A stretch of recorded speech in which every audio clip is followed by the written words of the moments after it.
Hi, welcome to Why Like Ike. I'm Dennis Weiss. I'm at the Eisenhower Presidential Library Museum and Boyhood Home. We're in the museum, actually. Tim Reeves, Jeff Nelson, the experts, me, the question guy. But I have to say, you're kind of in my wheelhouse today with what you put on the table. So we're here to talk about Holocaust Remembrance. This program plays in April. A sobering look into the history of mankind. Tim. It is, and one thing that we always marvel at here is Eisenhower's foresight in trying to preserve the memory of the death camps. A little background: as the Allies began moving across Europe in the spring of 1945, they began encountering these camps. And Eisenhower toured one on April 12th, 1945 at Ohrdruf, and of course was just appalled with what he saw, but he also, knew that in the future there would be folks who would try to deny that they existed. And so he immediately contacted, his superiors and said, you got to get congressional representatives here, you got to get newspaper reporters here. And so both, all the Allied countries sent folks and collected a lot of the documentary film footage that we see today. And so he was adamant that this history, not be erased. And in fact, have been told by one of his family members that he kept an album of those pictures from the camp when he was there for the liberation, and from time to time would pull them out, as horrible those images were, to remind himself of what that fight was really about. And there's a saying, this won't be an exact quote, but Eisenhower said something like, it's often said the American fighting man doesn't know what he's fighting for, and he said at least now he knows what he's fighting against. And so it was really a big part of Eisenhower's efforts to defeat Nazism. So Eisenhower's foresight we have seen come true today. Yeah. There are not just people, but there are nations who are denying the Holocaust exists today. So we've seen that come true in our lifetime.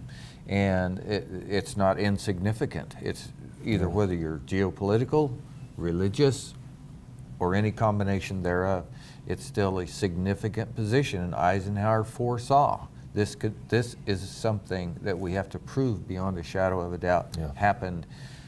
I read the letter, was it to Marshall he wrote? Yes. And he said, I'm going because I want to say that I saw. That's Not right. that it was written to me in a command report or a field report. I want to say that I saw with my eyes. And I think he said to combat the tendency in the future to try to deny it. I mean, he just knew instinctively that would occur. And we know a really sad thing is there's a counter narrative that the real Holocaust wasn't the 6 million Jews who were killed by Hitler. They were the 2 million German soldiers that Eisenhower starved to death after the war, which is a complete fabrication. But in my experience in dealing with these folks, everyone who believes that Eisenhower had his own Holocaust deny the actual Holocaust. But again, unfortunately, it's still out there. So the benefit of today's program is you have some artifacts and we can have conversation about them. We have items that were gifted to Eisenhower because of the event we're talking about today? Because of the Holocaust. When I was tasked for going through our collection and looking for artifacts related to the Holocaust, we have a plethora, because this museum was founded, at least initially, as a World War II museum. Many of our artifacts are what would be called war trophies that American soldiers brought home from Europe, but we have very, very little from World War II and the Holocaust, primarily because soldiers bring home trophies from their defeated enemies, not from rescued innocents. The concentration camps not only horrified Eisenhower, but they horrified the general soldier. Thus, they didn't bring much back. What we do have, though, are several artifacts from the time of Eisenhower's presidency that were presented to him by various Jewish groups to commemorate his participation and his leadership in the European theater and ending the Holocaust for the global Jewish population, and his work as president at promoting peace, which in the 1950s, if you were Jewish, generally you were trying to move to a safer place, which Right. ended up being usually Israel. And so many of these Or here. gifts, or the United States. Yes. So many of these gifts are representative of groups, displaced persons groups that had to leave Europe after the war, but they were survivors, and they were honored to meet and to know Eisenhower, and very much respected his role in ending the Shoah or the Holocaust. So we have lots of people who follow Eisenhower through either this media or others, and things we at the library put out for them to appreciate. And I would say that we have a large cadre of military historians who could talk to us, could indeed do our jobs about the battle for Poland, Right. as an example, the Germans rolling into Poland. Our point today is the battle into Poland, as an example, against Poland was just as much geography, yes, but it was also a bastion of Jewry in Europe, and that was attempting to be erased. Correct. By Mr. Hitler. I mean, that's the true horror of the Holocaust is not simply the numbers of people that were murdered, it's that Hitler was trying to completely erase several stories. Yeah. The stories of the Jews, the stories of the Roma, the stories of homosexuals. Not just kill people randomly. He wanted to totally eliminate entire groups. Jehovah's Witnesses as well. Yes, yes. There were many persecuted peoples. Our focus on the Holocaust is not a focus exclusively on no, Jews. not at all. It was is a focus on the travesty of what was perpetrated against humanity, including the Jews. Well, another factor in this, in regards to Eisenhower, is the success of the D-Day invasion. If Operation Overlord had failed, probably they estimate another 1 million would have been killed in the camps. Yeah, good. So. We could sit here without the camera, and maybe we could talk about this without feeling the emotional weight of it. I don't know. I probably could, but I don't know. Maybe we could have a intellectual discussion of this. But you think about it in the terms you just stated, that D-Day success saved an additional 1 million people dying in these death camps, simply because of the rate of production or reduction, if you will, of the people going in and the ashes coming out. Yeah, the Nazis probably would have had another at least year to 2 years, perhaps. Yeah. So. Very sobering thought. Yeah. Okay, so we do have some interesting things. I have a sword over here in front of me, Jeff, and the first thing about the Holocaust I'd think of would not be a sword.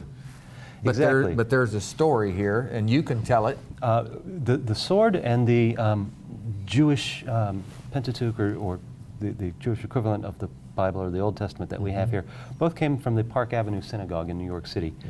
They were gifts to Eisenhower at different times. The Pentateuch was actually gifted to him after his presidency. The sword was given to him because of his work as president in promoting peace. And the person who gave the gift wrote a letter to Eisenhower. This sword is reputed to be over 100 years old, made in Germany with silver ornamentation.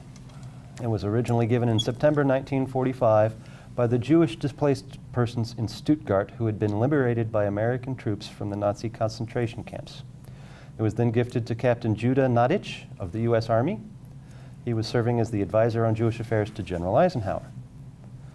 By coincidence, the sword's manufacturer is the German Eisenhower Sword Manufacturer Company. Dr. Nadich eventually became the rabbi at Park Avenue Synagogue in New York City. He presented the sword to President Eisenhower with the hope that Eisenhower's leadership will fulfill the ancient Hebrew prophecy, quote, "They shall beat their swords into plowshares." It's interesting, ancient Jewish prophecy. Indeed, it is also the aim of the last book of the New Testament, right? Which people tend to segregate them. I don't. God's people, he didn't really segregate his own word, but it is commonly segregated. But the pounding of swords into plowshares is a prophecy about the coming Prince of Peace. And Eisenhower worked very, very diligently for peace. It may seem somewhat unusual to say that a war hero who becomes president is a champion of peace, but Eisenhower truly was. Yes. And he even stated, and again, this is not an exact quote, but that he hated war as only someone who has experienced war can hate it. And part of that was his trips to the concentration camps and seeing something far beyond the horror of a battlefield. So I'm going to hold this up again, Dave, just because I want people to see the 10 words. These are the tablets that God wrote. So if you know your Bible history, the 10 Commandments came down on tablets with Moses, but God did the writing.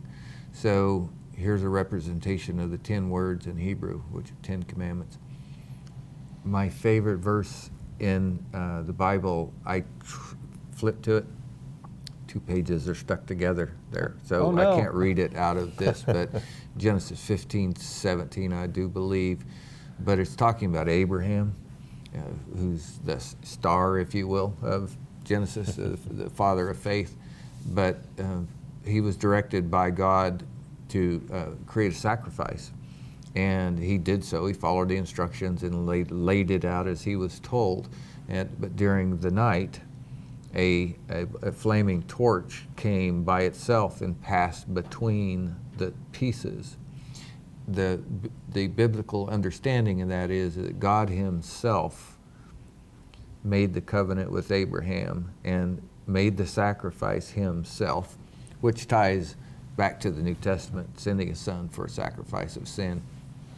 So whether you're a biblical person, whether you're not, the absolute wealth of history laying on a table in front of us, right there, right here, and right over on that little table is astounding.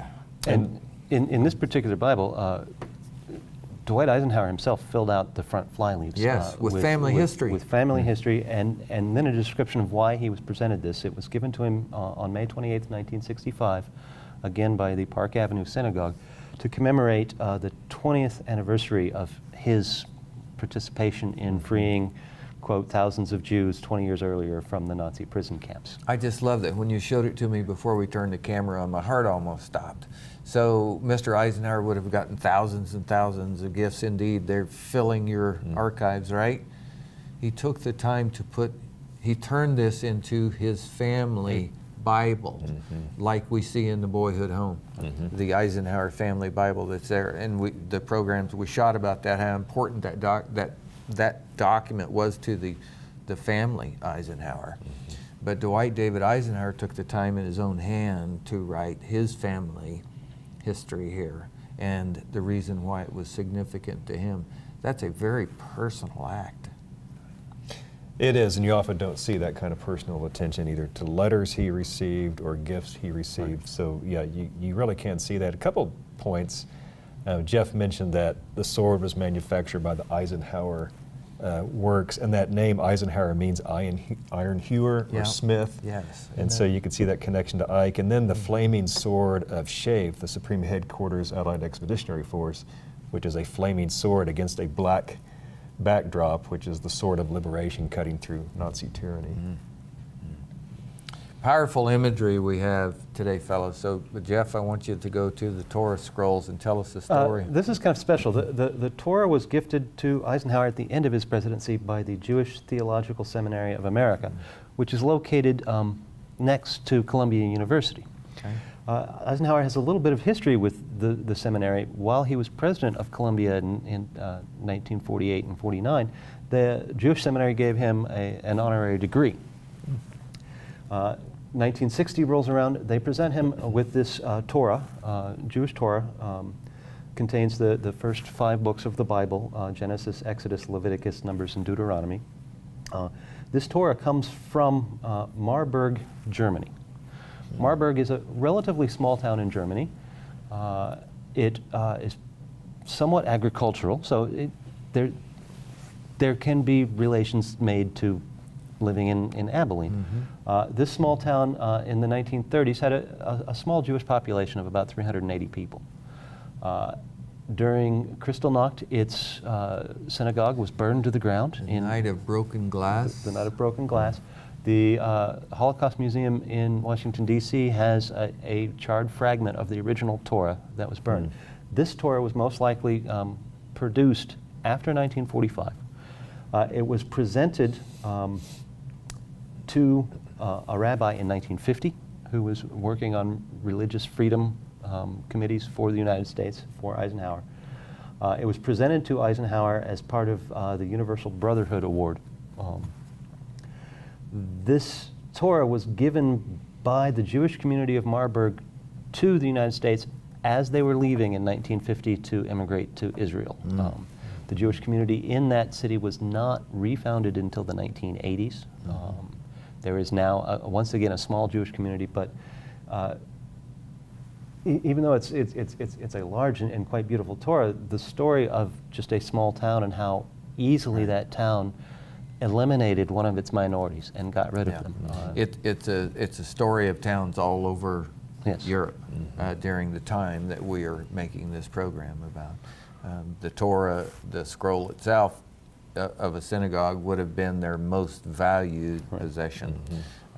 In fact, they wouldn't even call it a possession. It was their trust. You know, it was just something they were charged with taking care of. They didn't possess it; it possessed them. But what a great story!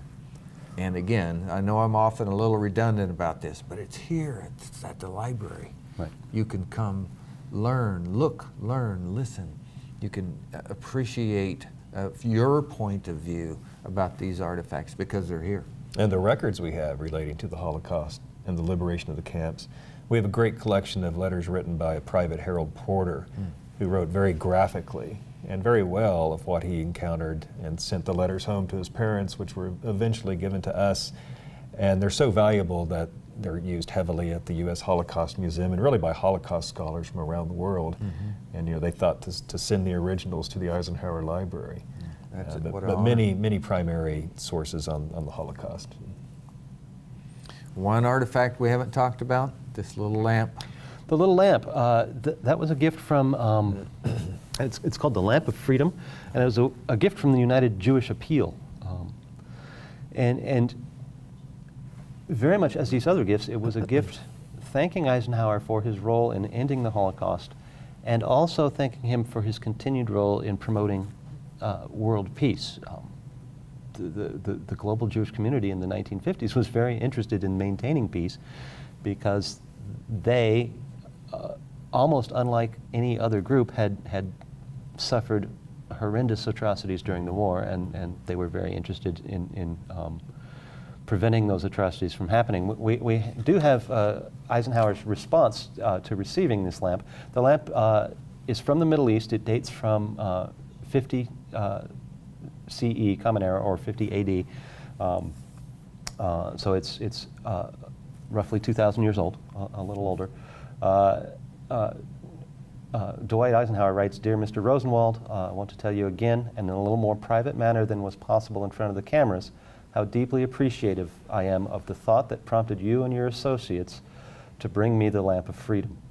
I am delighted to accept it on behalf of the members of the Allied Expeditionary Forces of World War II, and I shall forever be grateful for the privilege I had to help in some measure restore dignity and respect to the unfortunate and persecuted people of Europe.